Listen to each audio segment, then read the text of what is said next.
مولاي صل وسلم دائما أبدا على حبيبك خير الخلق كلهم. الحمد لله منشئ الخلق من عدم، ثم الصلاة على المختار في القدم. مولاي صل وسلم دائما أبدا على حبيبك خير الخلق كلهم. يا ربي بالمصطفى بلغ مقاصدنا واغفر لنا ما مضى يا واسع الكرم. مولاي صل وسلم دائما أبدا على حبيبك خير الخلق كلهم. بسم اللہ الرحمن الرحیم. امام ابو عیسیٰ محمد بن عیسیٰ بن ثورہ الترمذی رحمہ اللہ نے اپنی کتاب الشمائل النبویہ کے اندر پہلے باب کا عنوان قائم کرتے ہوئے ارشاد فرمایا: باب ما جاء فی خلق رسول اللہ صلی اللہ تعالی علیہ وآلہ وسلم. اس باب میں ان حدیثوں کا بیان ہوگا جو نبی کریم رؤوف الرحیم صلی اللہ تعالی علیہ وآلہ وسلم کی شکل و صورت کے بارے میں وارد ہوئی ہیں کہ حق تعالی نے سرکار کے چہرہ مہرہ اور جسمانی اعضاء کو کیسا بنایا ہوا تھا. اس پر کتاب کے شارح امام ابن حجر مکی رحمۃ اللہ تعالی علیہ نے ایک سوال قائم کیا تھا، اور وہ یہ تھا کہ ترمذی رحمۃ اللہ تعالی علیہ نے یہ باب قائم کرنے کے بعد، یہ عنوان بیان کرنے کے بعد آگے مسلسل نبی کریم صلی اللہ تعالی علیہ وآلہ وسلم کی شکل و شباہت وغیرہ کے بارے میں حدیثیں بیان کرنا شروع کر دی ہیں. حالانکہ خلق کا معنی پیدا کرنا ہے، خلق کے لفظ کا تقاضا یہ ہے کہ رسول اللہ صلی اللہ تعالی علیہ وآلہ وسلم کس طرح پیدا ہوئے یہ بھی بتایا جاتا، مگر ترمذی رحمۃ اللہ تعالی علیہ نے ان باتوں کو ذکر نہیں کیا. پھر خود ہی امام ابن حجر مکی رحمۃ اللہ تعالی علیہ نے اس کا جواب دیتے ہوئے ارشاد فرمایا کہ چونکہ ترمذی کا مقصد نبی پاک صلی اللہ علیہ وسلم کی شکل و شباہت مبارکہ اور آپ کے اخلاق کو بیان کرنا ہے، لہذا کس طریقے سے سرکار کو پیدا کیا گیا اور سرکار کی تخلیق کیسے ہوئی، یہ سارا کچھ جو ہے یہ ترمذی رحمۃ اللہ تعالی علیہ نے اس کا ارادہ ہی نہیں کیا بیان کرنے کا، تو ان پر اعتراض بھی نہیں ہو سکتا. چنانچہ ابن حجر مکی رحمۃ اللہ تعالی علیہ نے ارشاد فرمایا کہ اگرچہ ترمذی رحمۃ اللہ تعالی علیہ نے رسول اللہ صلی اللہ علیہ وسلم کی پیدائش کے سلسلے میں اختصار سے کام لیا ہے، لیکن باب ما جاء فی خلق رسول اللہ صلی اللہ تعالی علیہ وسلم، رسول اللہ صلی اللہ تعالی علیہ وسلم کی تخلیق کے بارے میں باب ہے، اس میں سرکار کی پیدائش کا بھی کچھ ذکر ہونا چاہیے. یہ کہہ کر امام ابن حجر مکی رحمۃ اللہ تعالی علیہ نے یہاں پر از خود کوئی 4 یا 5 حدیثیں نبی کریم صلی اللہ تعالیٰ علیہ وسلم کی پیدائش مبارکہ کے حوالے سے بیان کی ہیں، اور یہ میرے سامنے جو کتاب ہے یہ ترمذی کی کتاب الشمائل النبویہ کی وہ شرح ہے کہ جو شرح محدث کبیر مفسر شہیر حضرت امام علامہ ملا علی قاری رحمۃ اللہ تعالی علیہ نے تصنیف فرمائی ہے۔ انہوں نے بھی یہی ایک بات باب کے عنوان کے تحت بیان کی ہے، اور اس کے بعد کہا ہے کہ ترمذی رحمۃ اللہ تعالی علیہ نے تو نبی کریم صلی اللہ تعالی علیہ وسلم کی پیدائش مبارکہ کے حالات وغیرہ جو ہیں ان کو بیان کرنے سے اختصار سے کام لیا ہے، بیان نہیں کیا، مگر علامہ قاری فرماتے ہیں کہ میں نے ایک مفصل کتاب حضور نبی کریم صلی اللہ علیہ وسلم کی پیدائش مبارکہ کے حالات کے بارے میں لکھ دی ہوئی ہے، جس کا نام ہے المورد الروی فی المولد النبوی۔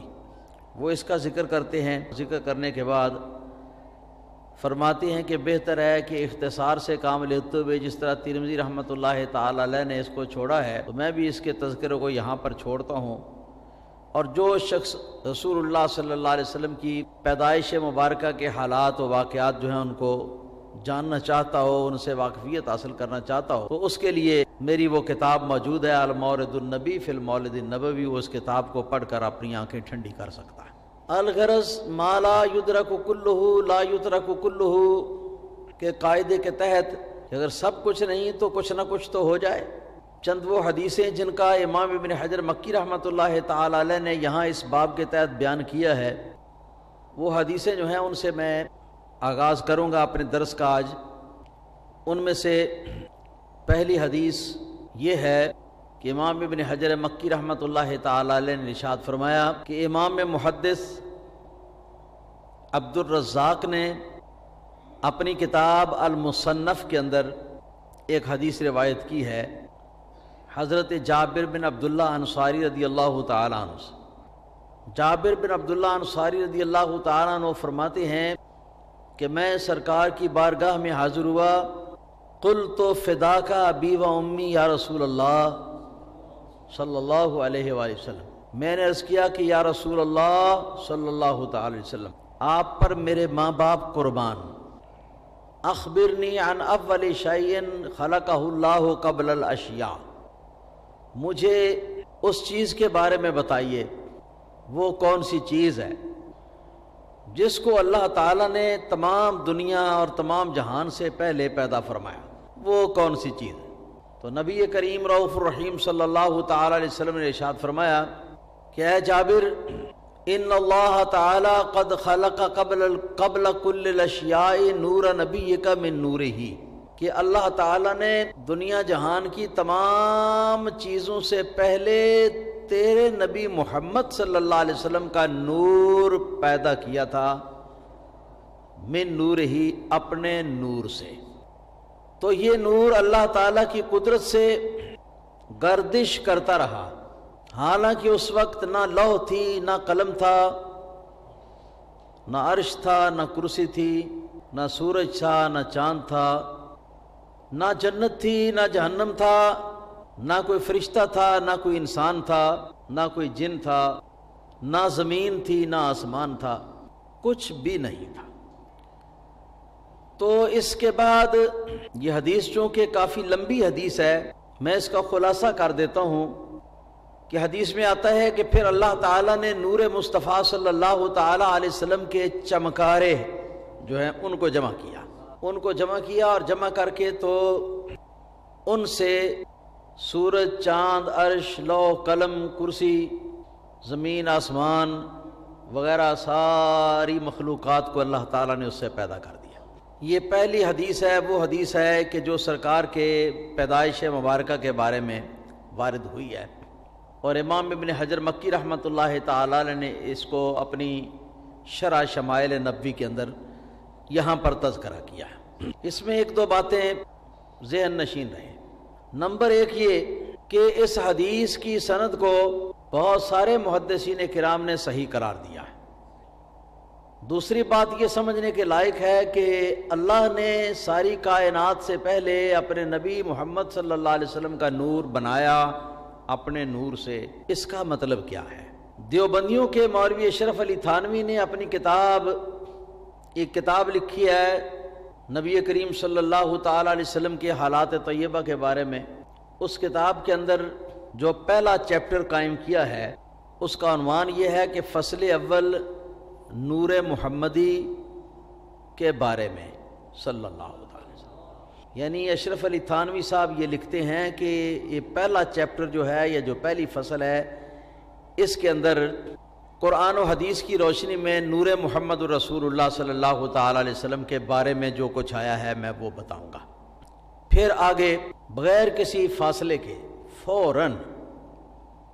یہی مصنف عبد الرزاق کی جابر رضی اللہ تعالیٰ عنہ کی حدیث جو ہے اس کو بیان کیا اور حدیث کا ترجمہ کیا۔ تو جہاں یہ الفاظ آتے ہیں کہ بے شک اللہ تعالیٰ نے تمام چیزوں سے پہلے تیرے نبی کا نور اپنے نور سے پیدا فرمایا، یہاں پر ایک ان بریکٹس مطلب خیز ایک بات لکھی ہے، اور وہ اگر ساتھ ملایا جائے تو پھر یہ عبارت یوں بنتی ہے حدیث کے ترجمے کی، بے شک اللہ تعالیٰ نے تمام چیزوں سے پہلے تیرے نبی کا نور اپنے نور کے فیض سے پیدا فرمایا۔ نور کے فیض، یہ نور کے فیض سے، فیض والا لفظ جو ہے اس کا تھانوی صاحب نے اضافہ کیا، اور یہ اضافہ اس قاعدے کے مطابق ہے کہ جہاں مضاف الیہ کا ذکر کر دیا جاتا ہے اور جو اس کا مضاف ہے اس کو عرب والے جو ہیں وہ اختصار کی غرض سے بیان نہیں کرتے، لیکن جو اس کا مفہوم بیان کرتا ہے وہ اس کو کھول کر بیان کرتا ہے۔ اسی طرح تھانوی صاحب نے بھی کیا۔ پھر نیچے اس پر حاشیہ دیا ہے، فٹ نوٹ دیا ہے، جس میں مولوی تھانوی صاحب نے یہ لکھا ہے کہ اللہ تعالیٰ نے نور محمد مصطفیٰ صلی اللہ تعالیٰ علیہ وسلم کو اپنے نور کے فیض سے بنایا ہے، نہ کہ اپنے نور کے مادے سے۔ مادہ مٹیریل کو کہتے ہیں، عربی میں مادہ کہتے ہیں، آپ کی بولی میں مٹیریل کہتے ہیں۔ تو اس میں تھانوی میاں بتانا یہ چاہتے ہیں چونکہ اللہ تعالیٰ کسی مخلوق کے لیے مٹیریل نہیں بن سکتا، کسی مخلوق کے پیدا ہونے کے لیے اللہ کی ذات مٹیریل نہیں ہو سکتی، اللہ کی ذات اس سے بہت پاک ہے۔ لہٰذا یہ نہ اس کا مطلب سمجھا جائے جو فرمایا آپ نے نور سے پیدا فرمایا، اس کا مطلب یہ نہ سمجھا جائے کہ اللہ کا نور مادہ یا مٹیریل تھا اور اللہ کے نور والے مادے یا مٹیریل کو شکل نئی دے کر تو نور محمد صلی اللہ علیہ وسلم بنایا ہو۔ وہ کہتے کہ یہ نہیں، اور بالکل یہ بات عین حق ہے۔ اگر کوئی دیوبندی صحیح بات کرتا ہے تو ہمیں خواہ مخواہ کیا ضرورت ہے اس کو غلط کہنے کی، ہم بھی اس کی تصدیق کریں گے کہ وہ ٹھیک ہے۔ دیوبندی اگر کہے کہ اللہ ایک ہے تو کیا ہم اللہ تعالیٰ کو ایک ماننا چھوڑ دیں گے؟ جو صحیح بات ہے وہ صحیح بات ہے۔ اور جب اللہ کا نور جو ہے نور محمد مصطفیٰ صلی اللہ علیہ وسلم کے لیے میٹیریل نہیں ہے، نور محمد صلی اللہ علیہ وسلم کے پیدائش کے لیے، تو پھر اس حدیث کا مطلب کیا ہے؟ تو تھانوی صاحب کہتے ہیں کہ مطلب ہے کہ اللہ نے اپنے نور کے فیض سے رسول اللہ صلی اللہ علیہ وسلم کا نور بنا دیا۔ یہ تھانوی صاحب نے اس کی توجیہ۔ میرے اور اہل سنت کے امام اعلی حضرت امام شاہ احمد رضا خان فاضل بریلوی قدس سرہ العزیز، آپ نے بھی اس سوال کا جواب دیا، اس مسئلے پر توجہ فرمائی، اور اس پر پوری ایک کتاب لکھی جس کا نام ہے صلاۃ الصفا فی انوار المصطفیٰ۔ اس کتاب کے اندر ایک سوال کا جواب دیا اعلیٰ حضرت نے، اور سوال یہ ہے کہ اللہ نے اپنے نور سے حضور کا نور بنایا، اس حدیث میں آیا ہے، تو اپنے نور سے حضور کا نور کیا مطلب ہے اس کا؟ تو اعلیٰ حضرت بریلوی رحمۃ اللہ تعالی علیہ فرماتے ہیں کہ اس کا مطلب یہ تو ہرگز نہیں کہ اللہ کے نور کے مٹیریل سے حضور کا نور بن گیا۔ مادہ ہونے یا مٹیریل ہونے کی بات جو ہے اس کی اعلیٰ حضرت نے شدت کے ساتھ نفی فرمائی ہے، اور نہ صرف نفی فرمائی ہے بلکہ آپ نے یہاں تک لکھا ہے کہ جو شخص یہ سمجھے کہ اللہ کا نور نور محمد مصطفیٰ صلی اللہ علیہ وسلم کی پیدائش کے لیے مادہ یا میٹیریل تھا، وہ شخص دائرہ اسلام سے خارج اور مشرک ہے، مسلمان نہیں رہتا۔ پھر اس کا کیا مطلب؟ تو اصل میں یہاں عربی کے الفاظ میں ہے ان اللہ تعالی قد خلق نور نبی کا، قد خلق قبل الاشیاء نور نبی کا من نور ہی، من کا لفظ آیا ہے، اور یہ من جو ہے نا یہ ابتدا کے لیے بھی عربی زبان میں آتا ہے۔ یہ ایک علمی بحث ہے جس کو میں کھولنا نہیں چاہتا، اشارتاً اتنا کافی ہے کہ من ابتدا کے لیے ہے۔ تو فرماتے ہیں کہ یہاں من ابتدائیہ لانے کا مفہوم اس طرح سمجھو کہ اللہ وحدہ لا شریک جب تھا اور اس کے ساتھ اور کوئی چیز بھی موجود نہ تھی، کوئی چیز بھی موجود نہ تھی، کوئی چیز بھی موجود نہ تھی، اور اللہ وحدہ لا شریک نے اب اپنے نور کے بعد سرکار محمد مصطفیٰ صلی اللہ علیہ وسلم کا نور بنا دیا بغیر کسی واسطے کے، درمیان میں کوئی واسطہ نہ تھا۔ اور اس کو آپ یوں سمجھیں گے کہ آپ دیکھتے ہیں کہ اللہ تعالیٰ نے ہر چیز کو کسی نہ کسی مٹیریل سے بنایا، ٹھیک ہے نا جی۔ آدم علیہ السلام کی تخلیق جو ہے وہ مٹی کے مادے سے ہوئی، مٹی کے مٹیریل سے۔ فرشتوں کی پیدائش جو ہے وہ نور کے مٹیریل سے ہوئی۔ جنات کی پیدائش جو ہے وہ آگ کے مٹیریل سے ہوئی۔ اسی طرح دنیا کی ہر چیز جو ہے جب وہ نہیں ہوتی تو وہ چیز اس سے پہلے کسی نہ کسی شکل کے اندر، مادے کی شکل کے اندر موجود ہوتی ہے۔ اس مادے کو وقت آنے پر اللہ تعالیٰ وہ شکل دے کر کسی اور چیز کی تو وہ چیز بنا دیتا ہے۔ تو مطلب یہ ہے کہ عادت الہیہ یہ ہے کہ اللہ تعالیٰ نے ہر چیز کو کسی نہ کسی میٹیریل یا مادے سے بنایا، اس کے بغیر کوئی چیز نہیں بنائی اللہ تعالیٰ وحدہ لا شریک نے۔ اس کی عادت یہ ہے کہ ہر چیز کو میٹیریل یا مادے سے بنایا۔ مگر جس وقت میرے اور پیارے آپ کے پیارے آقا حضرت محمد رسول اللہ صلی اللہ علیہ وسلم کے وجود نوری کے پیدا کرنے کا وقت آیا تو اس وقت اللہ تعالیٰ نے سرکار کے نور کو بنانا چاہا، اور سرکار کے نور سے پہلے کوئی اور چیز تھی ہی نہیں کہ جس چیز کو میٹیریل ٹھہرا کر تو اس سے نور محمد مصطفیٰ بنا دیا۔ اب آپ سمجھیں میری بات کو، یعنی اللہ نے ہر چیز کو کسی نہ کسی میٹیریل کے واسطے سے پیدا کیا، اور محمد مصطفیٰ صلی اللہ تعالی علیہ وسلم کو اپنے نور سے پیدا کیا۔ مطلب کیا؟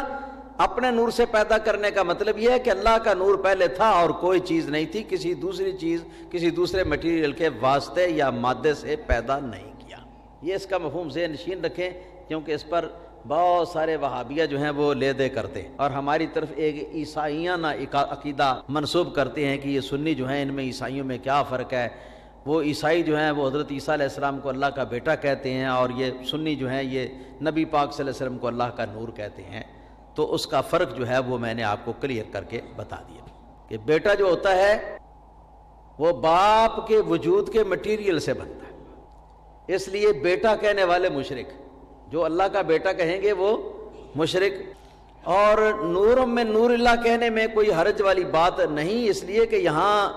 وہ مادہ یا میٹیریل ہونے والی کوئی بات جو ہے وہ ہماری مراد نہیں ہے، ہم اس کی نفی کرتے ہیں، بلکہ جو اس کو مراد لیتا ہو اس کو ہم مشرک سمجھتے ہیں، دار اسلام سے خارج سمجھتے ہیں۔ اس کا مفہوم صرف اتنا ہے کہ اللہ کے نور کے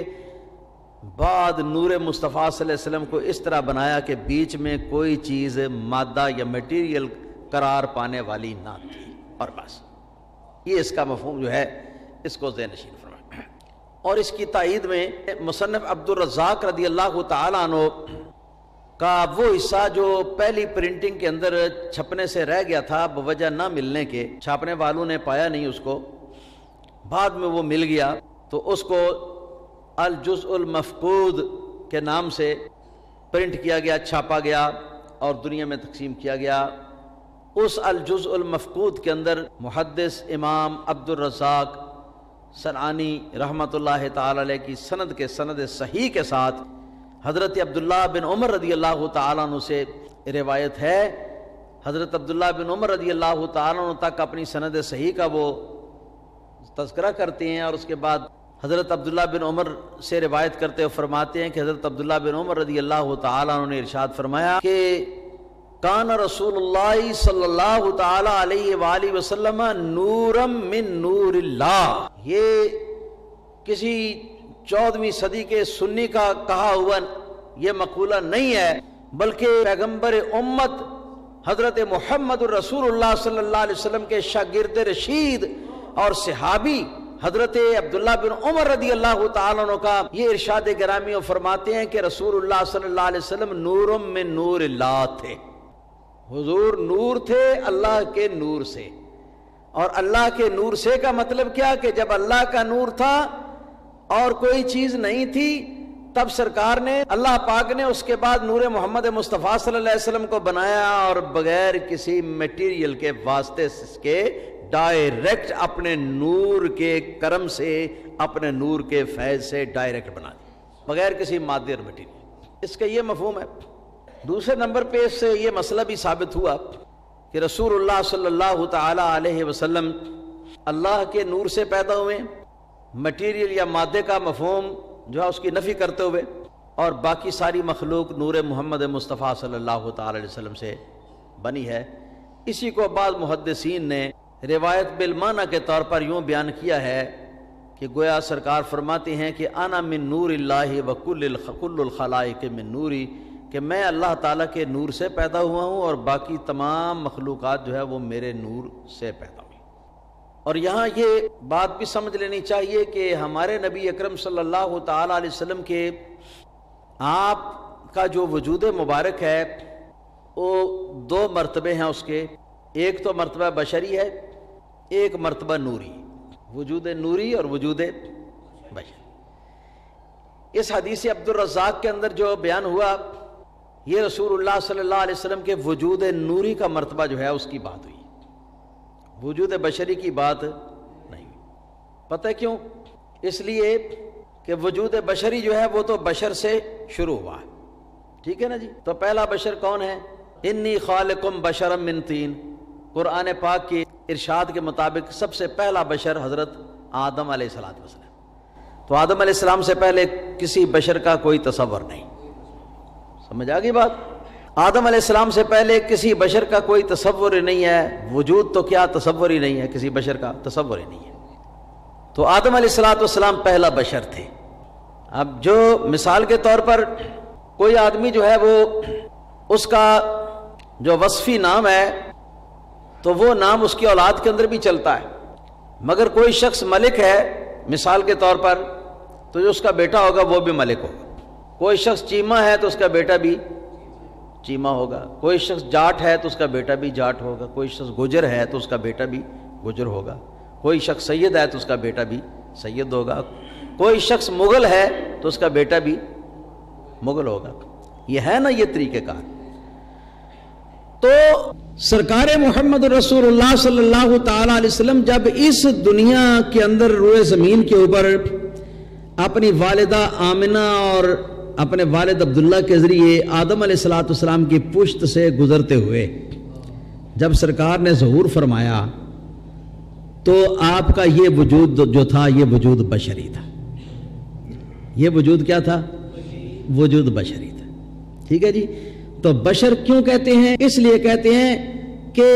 نبی پاک صلی اللہ علیہ وسلم کے اور ہم سب کے دادا جان حضرت آدم علیہ السلام کا نام بشر تھا، قرآن میں رب نے نام ان کا بشر رکھا ہے۔ تو اب جو آگے بشر کی اولاد ہے وہ بھی بشر ہے۔ بشر کے لفظ کے اندر کوئی قباحت یا خرابی نہیں ہے کہ بعض لوگ تو اس لفظ سے بڑی کراہت کرتے ہیں، یہ بات نہیں۔ جو علماء نے یہ لکھا کہ نبی پاک صلی اللہ علیہ وسلم کو بشر نہ کہو تو اس کا مطلب یہ ہے کہ نرا بشر نہ کہو، نرا بشر، بشر تو وہ ہیں، اس سے تو انکار نہیں ہو سکتا، کفر ہے اس سے انکار کرنا، قرآن کا انکار ہوگا۔ تو مطلب یہ ہے کہ نرا بشر آپ کو نہ کہو، بلکہ یوں کہو کہ بشر سے بڑھ کر بھی نبی کریم صلی اللہ علیہ وسلم کی بشر ہونے کے علاوہ بھی سرکار دو عالم صلی اللہ علیہ وسلم کے بے شمار کمالات ہیں جو اللہ تعالیٰ نے آپ کو عطا فرمائے، اور ان کمالات میں سے ایک کمال آپ کا وجود نوری بھی ہے۔ اب آپ بات کو میرا خیال سمجھ گئے ہیں۔ ایسے لوگ بیوقوف لوگ جھگڑا کرتے ہیں کہ حضور کی حقیقت بشر ہے یا حقیقت نور ہے، حقیقت بشر ہے یا حقیقت نور ہے۔ تو ظاہر ہے کہ بشریت حقیقت نہیں، وصف ہے، بشریت حقیقت نہیں، کسی کی ذات نہیں، بلکہ وصف ہے، وصفی نام ہے۔ تو لہذا جس کا یہ نام تھا بشر، اس کی جتنی اولاد ہے وہ سارے بشر کہلائے۔ اور یہ بشر جو ہے، میں اس کا مفہوم بھی آپ کو بتا دوں، اب بات چل رہی ہے تو ہمیں کون سی جلدی ہے کہیں جانے کی؟ رسول اللہ صلی اللہ تعالیٰ علیہ وسلم کے کمالات جو ہیں وہی تو ہمارا موضوع ہے۔ میں آپ کو ذرا سمجھاؤں کہ بشر جو ہے یہ کس کے مقابلے میں؟ کئی لوگ بشر کا نور کے ساتھ مقابلہ کرتے، کہتے ہیں جی بشر سان تے پھر نور کنج سان۔ جی میں کہتا ہوں کہ سوال کرنے والے کو خیال کرنا چاہیے کہ سوال کرنے والا جو ہے وہ یا تو جاہل ہے اور یا احمق ہے کہ بشر کا مقابلہ وہ نور سے کر رہا ہے۔ حقیقت حال یہ ہے کہ اللہ تعالیٰ کی آدم علیہ السلام سے پہلے ذی عقل اور ذی شعور مخلوق کی دو قسمیں موجود تھیں، دو قسم کی مخلوق موجود تھی عقل والی۔ ان میں سے ایک تو فرشتے تھے اور ایک تھے جن۔ بات سمجھ میں آ رہی ہے آپ کے؟ تو یہ جو فرشتے تھے یہ بھی دکھائی نہیں دیتے، جنات بھی دکھائی نہیں دیتے۔ تو یہ دو مخلوقیں ایسی تھیں کہ جو دکھائی نہیں دیتی تھی۔ اب اللہ پاک نے فرمایا کہ انی خالقم بشرا من طین، میں بشر پیدا کرنا چاہتا ہوں مٹی سے۔ فرشتوں کو فرمایا نا میں بشر پیدا کرنا چاہتا ہوں۔ مطلب اس کا یہ ہے، کیا ہے؟ بشر جو ہے با شین اور رام مادہ، بشر بشرا میں سے بنا ہے۔ بشرا کہتے ہیں چمڑے کے ظاہری حصے کو۔ آدمی کے وجود کی جو کھال ہے نا، ایک تو اس کھال کا اندرونی حصہ ہے نا، وہ نہیں جو باہر دکھائی دیتا ہے، کیونکہ بشر کے مفہوم کے اندر دکھائی دینا جو ہے یہ پایا جاتا ہے، یہ پایا جاتا ہے۔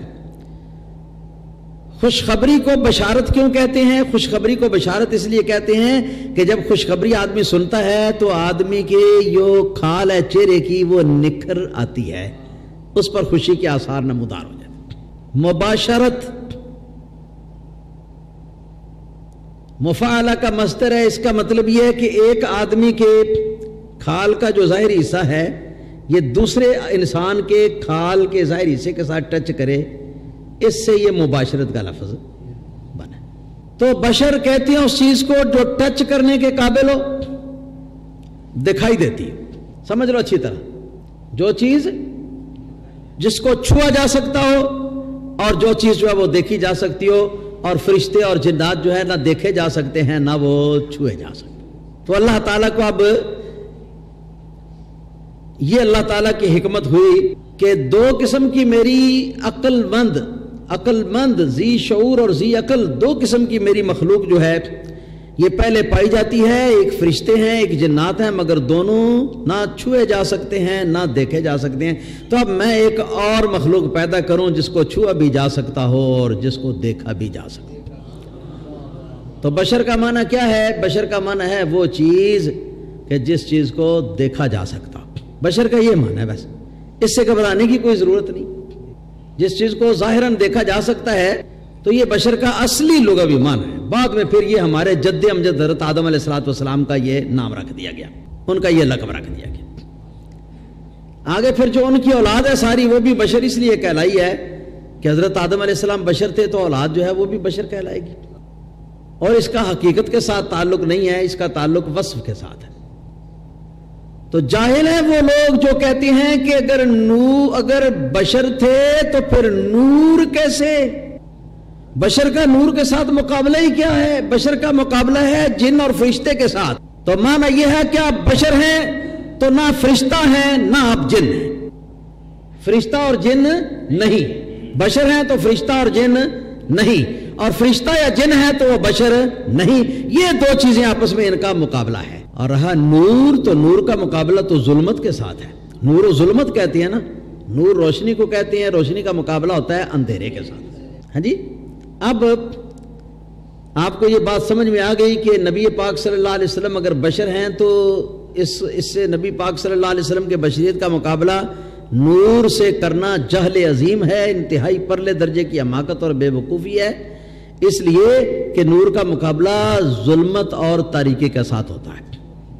اب میں کہتا ہوں ذرا آؤ میدان میں خم ٹھوک کر، وہابیو،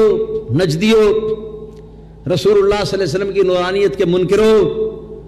میں آپ سے سوال کرتا ہوں، میں کہتا ہوں رسول اللہ صلی اللہ تعالی علیہ وسلم نور تھے، میں کہتا ہوں نور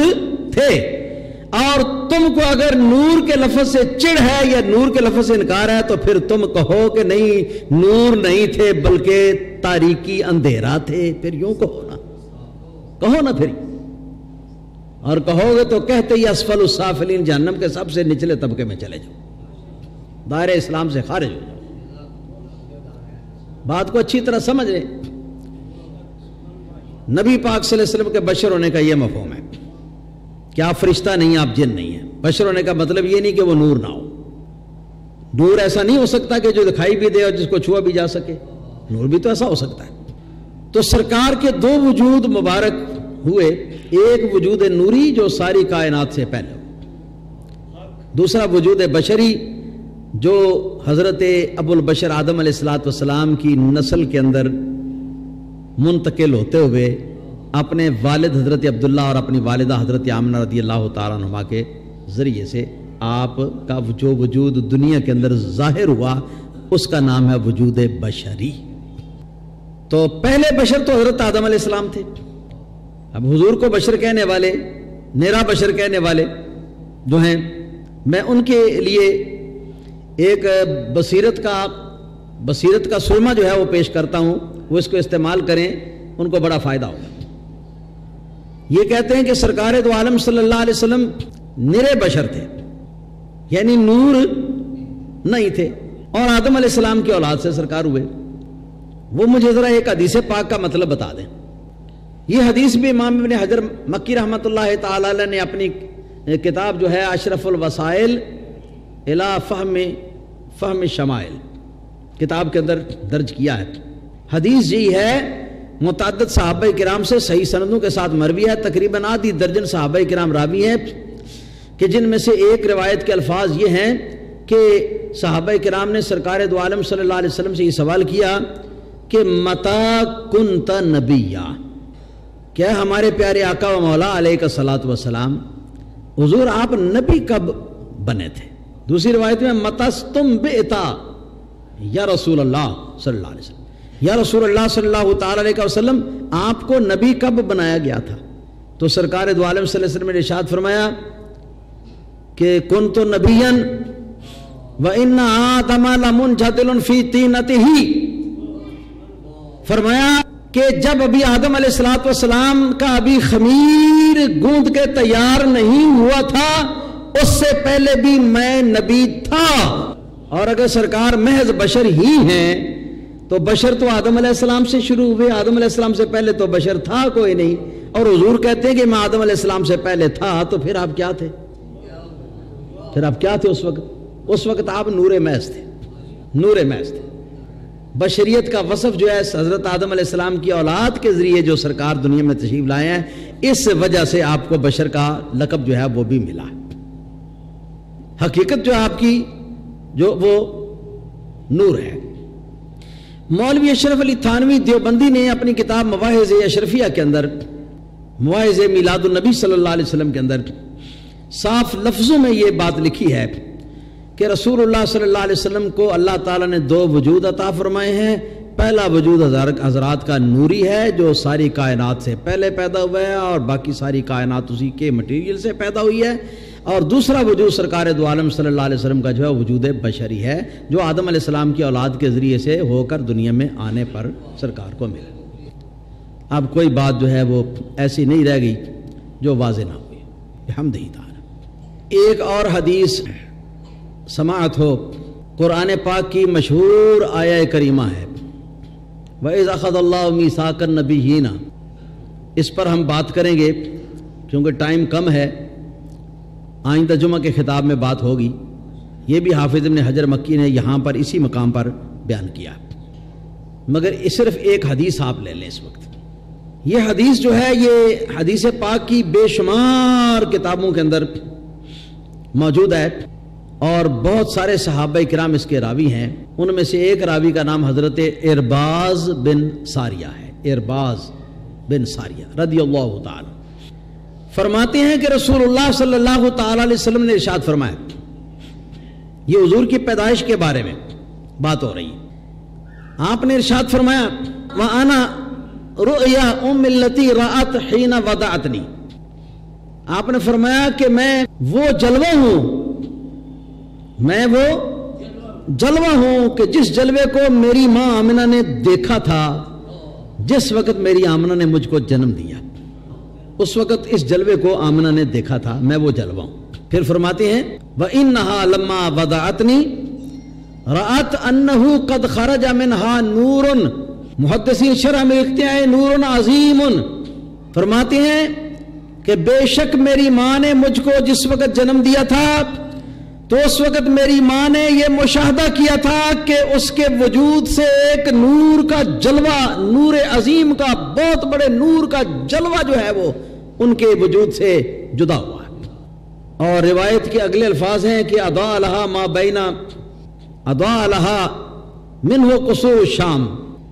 کہ مکہ مکرمہ کے اندر تنگ و تاریک کوٹھڑی کے اندر بیٹھنے کے باوجود، اندھیرے کا وقت ہونے کے باوجود، اس نور کی روشنی میں میری ماں نے ملک شام کے محلات دیکھ لی۔ ایک روایت میں الفاظ یہ ہیں کہ اضاء لها ما بین المشرق والمغرب، مشرق سے لے کر مغرب تک درمیان میں جتنی اللہ کی کائنات ہے وہ ساری اللہ کی کائنات اس نور کے روشنی میں میری ماں نے دیکھ لی۔ آپ فرماتے ہیں میں وہ نور ہوں، میں وہ جلوہ ہوں، میں وہ جلوہ ہوں۔ تو یہ تیسری حدیث ہے جس کو امام ابن حجر مکی رحمۃ اللہ تعالی علیہ نے یہاں پر بیان کیا کہ ترمذی نے پیدائش کے واقعات کو چونکہ ذکر نہیں کیا، ان کا ایک اپنا انداز تھا، وہ صرف نبی پاک صلی اللہ علیہ وسلم کے اعضائے مبارکہ اور شکل و شباہت جس طرح کی بنی ہوئی ہے صرف اس کا وصف بیان کرنا چاہتے ہیں کہ وہ کیسا تھا۔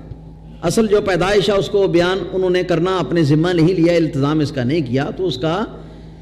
امام ابن حجر مکی رحمۃ اللہ تعالی علیہ نے اپنی شرح کے اندر اس پر 5 حدیثیں بیان کی ہیں، اور امام اللہ علی قاری رحمۃ اللہ تعالی علیہ نے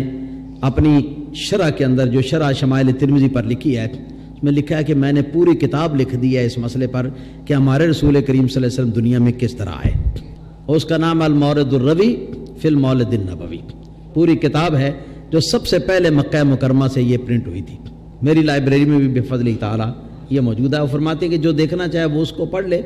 تو اب ہم اپنا وقت زیادہ اس پر نہیں لگانا چاہتے، ہم آگے بڑھتے ہیں، اور آگے پھر انہوں نے حدیث کے الفاظ جو ہیں وہ باب کے تحت جو حدیث ہیں ان کو بیان کرنا، ان کا مفہوم اور ان کی شرح جو ہے وہ کرنا شروع کر دی۔